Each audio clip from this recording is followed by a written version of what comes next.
Tonight we're going to paint a trout swim bait that's been dropped by an osprey. At least that's the story I'm telling. So the whole bait is painted white already, but I'm going to add some bone to the bottom of the body. And that's just because stock trout are kind of like a muddy yellowish color, and I think bone works well for it. The bone I have is actually called Antique White, and it's a really cheap paint from the craft store. I add a little bit of water to it to thin it out and get it to spray better. Usually what I'll do is I'll put the water in my airbrush cup first, and then I'll pour the paint on top of it and mix it around with an actual paintbrush. So that way I kind of beat all of the thick chunks of paint out and get it into a better consistency for spraying. Even though the paint is pretty thin, it takes a little bit to clean out the brush. I mainly clean it out with just straight water in a squeeze bottle. Every once in a while I will use airbrush cleaner, and sometimes I'll even use alcohol if I need to get the brush really clean. So we'll go with a little bit of bright fire engine red here. And that's a big transition from bone white to fire engine red. Since I clean out the brush with water, the first couple of sprays out of the brush are pretty inconsistent, and I'll just spray the bottom of my cardboard box. This is my paint booth, by the way. I keep all my clamps on it. All my paint, tools go inside of it when I'm done, because I'm really painting on the deck of my boat, if you haven't noticed. The locally stocked trout are actually the Kamloops rainbow, which have that bright red stripe down the side of him. I don't think bass really care or notice, but why not match the hatch? If they see a bright red stripe coming at them and they think it's good to eat, why not? Give it to them. Doing a stripe like this always makes me nervous because I don't want my airbrush to spit or go in places that it doesn't belong. Like I said before, the red is so different than the bone white. So if you mess up even a little bit, it means that you have to redo it. We'll do the other side a little bit quicker. And try and make them match. That's hard too. You want both sides to be kind of the same. They don't have to be exactly the same, but you want to be close. And here I'm going to do a gill because these rainbow have red gill as well. It's not bleeding. It's not, any type of injury. It's just that they have a cheek and it's red. So I'm going to put this little stencil on it and just do a quick line right there to give the impression of that gill plate. And again, doing this on the same way on both sides, that's the hard part, making sure that you have that separation and that it looks a little bit different than the actual red line that you've made. You can paint gills separately, but a lot of times when you look at a fish in the water, you cannot tell where the gill ends and where the body begins. So I don't think that bass are analyzing that either. Almost done with the red, and we'll be able to clean out the brush here. For whatever reason, it's hard to clean red out of the brush. You have to really scrub it and rinse it out quite a few times to get all that red out of it. That's especially true if you're going to go with a lighter color afterward. Other colors I've had trouble with like that are also blue and sometimes black, but both of those actually clean out a little better than the red, it seems. I don't know why. The next color I'm using is called green gold. This is from a company called Golden, and you can get them at Michael's. They're very expensive, but they do spray very, very well, and you can get a very good ombre or fade with them. As you can see, when I'm spraying it very lightly, it's a yellow, almost a bright, bright yellow. But really, it's a green that is in the bottle, and eventually, after you layer it on, it's almost like a leaf green when you put a few coats on with it.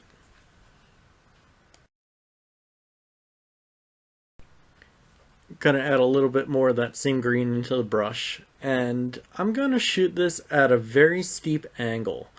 And the reason why I do this angle is so that way I'm only spraying the top of the bait, and the edge of the bait is almost like catching the paint as I spray it in that direction. I'll do both sides like this. That way I can avoid the red stripe that I did down the middle, and I'm also not layering paint on top where I just sprayed that line down the top of the bait. It's only catching that edge, and then there's a little bit of overspray coming over the top of the bait. So really, I'm kind of wasting a little paint here, but it works for the effect that I'm going for. As you see, that's a much deeper green now on the edges of that bait, whereas the top of the bait was that still lighter yellow. Now by spraying the top, I can blend that in and make sure that the colors kind of meet and match, and this trout is looking more natural rather than having dark lines on the side and a light top. I'm going to come around the face a little bit with it too.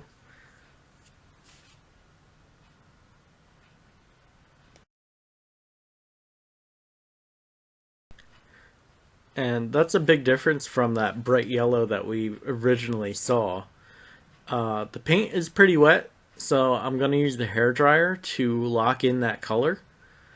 With airbrush paint, if it's wet, it stays wet for a long time and ends up smudging if you touch the bait. If you dry it out with the hairdryer, it will allow you to put mesh on it. It'll allow you to spray more colors on top of that paint. And that's what I'm doing right now. This is a tool. It's very, very randomly patterned. It's not like holes and circles. It has kind of a wavy, almost like a wood grain pattern to it. And this has given me some very, very detailed scaling on some different types of baits. I like to do it on trout. Trout have very small scales. And I'm going to hit it with sepia. This is a detail sepia from Createx. I actually don't like Createx paint anymore. When I compare it to other brands seem to spray a lot easier, make your life easier, clean out of the brush easier. The only thing that Createx has going for it is that they have a lot of different colors that the other brands do not have.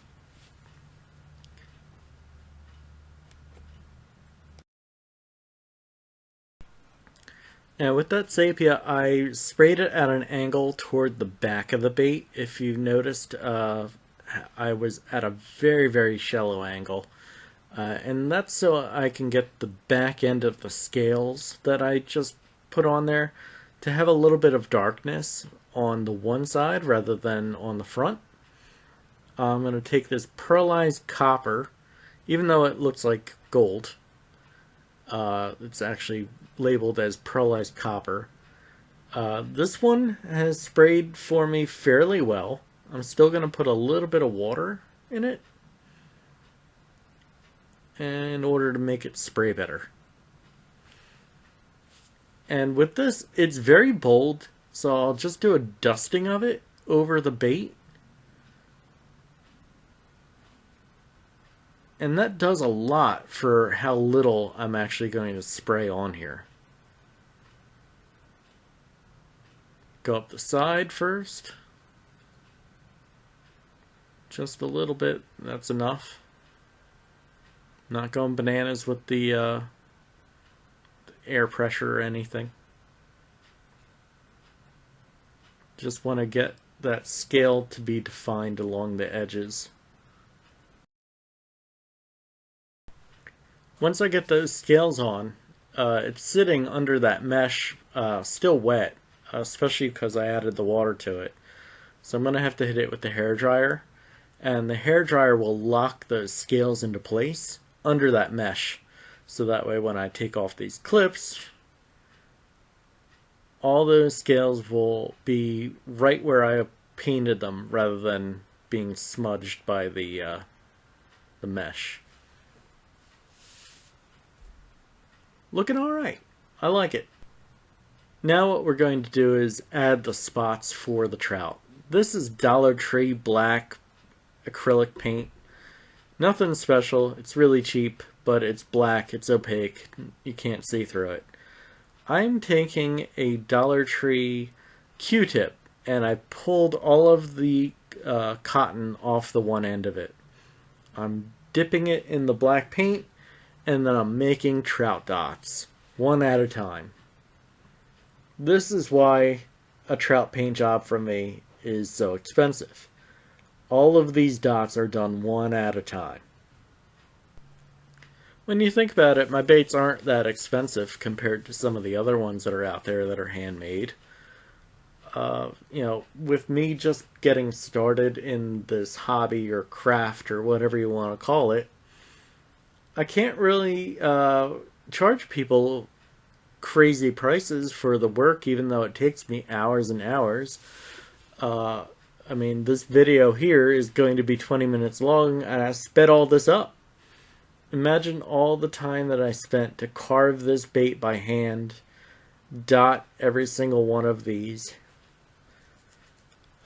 making this trout look like a real trout. There's a lot of effort involved here to make this swim bait work. We're almost done with the trout, and I think I should add a few more dots just to even it out. We're going to bring them down a little bit further on the body, but we're almost done. And this is where things begin to get a little bit dicey. All of these dots are wet paint, and I haven't hit it with the hair dryer yet. So every single one of these little dots is wet. And as you are about to see, my clip is about to fall off. That was scary. That could have been bad, but we got away with it this time. So we got away with that, but we're continue the dots. Oh no. Oh no. I smudged it. I smudged it bad, and now I just made it worse. Red alert. Red alert. We gotta fix this. Get the paper towels. No, it's making it worse than ever before. Now it's smudged in the front, too. This is awful. All that work, all that effort, that side looks fine. That side has a big black mark on it. The hell with it. I'm locking it in. We're going with it. We're going with a smudged trout on the left side. It got dropped by an osprey. That's what I'm going with. And that's what I mentioned at the beginning of the video. Because the only explanation that I could come up with why there's a big black gash down the side of my trout is that it got picked up by an osprey and dropped. So we'll make that look like it's injured. At this point, my airbrush is in need of a dire cleaning. I'm going to put some white pearl on the belly, and it's just not going to spray at all. I'm going to have to clean out the entire airbrush, take it apart, make sure that it'll be good to go for this whole injury theme that I'm doing now. Because we're going to do a few different colors in order to cover over that black smear. one of which is going to be white, which is the complete opposite of black. That way we can begin almost like a brand new canvas. I took this piece of cardboard and I tore it up in a random way. I thought that it kind of looked like torn flesh, torn skin, whatever you want to call it, for a beat up trout. And I just did a random edge right over the area that it got smeared. The opaque white will give me a nice halo effect around whatever other colors I use. And mainly I've thought of, an injury on a trout being black, red, and white with the blood and the, maybe fungus growing on it. We'll say that the black is fungus. And then, of course, the white is the torn up edges of the injury. One thing I did not do a good job on was picking a red color that was more like an injury than the actual stripe that's on the side of the fish. I did pick a different color red, but the red that I picked is too close to that line, and I think it gets a little bit lost. If I went back and did it again, I would definitely use something that was a little bit darker. Maybe add a little black to the red, or go even more like a purple or a magenta. That way, even though I'm trying to make the injury kind of fade into the fish, and you not notice that it's there because I messed up, I want it to stand out now at this point.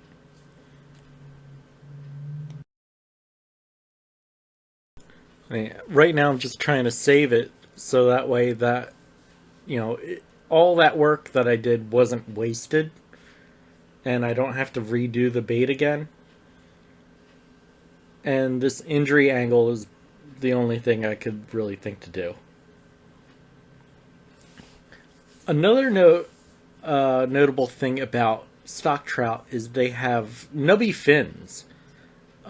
These could also pass for nubby fins, I suppose, but I have a stencil for it, so they're usually black and red because they're injured too from being in the raceway their entire life up until being stocked. So I'm going to add some fins in the same color patterns, especially since I have it in the brush already. It could be worse. Right? I added another splotch on the other side because ospreys have 3 talons rather than just 2. So if it was picked up and dropped, it's going to have an injury on the other side. Although that 1 talon on there isn't going to do as much damage as the 2 on the side that I messed up.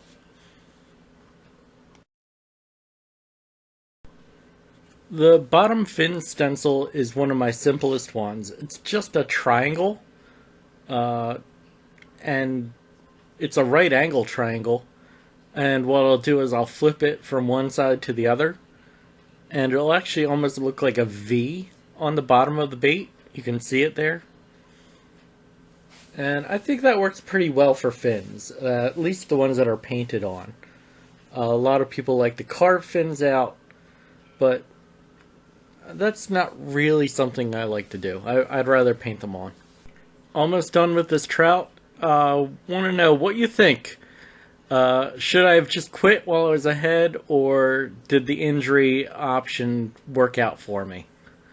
Here's a little video of it working.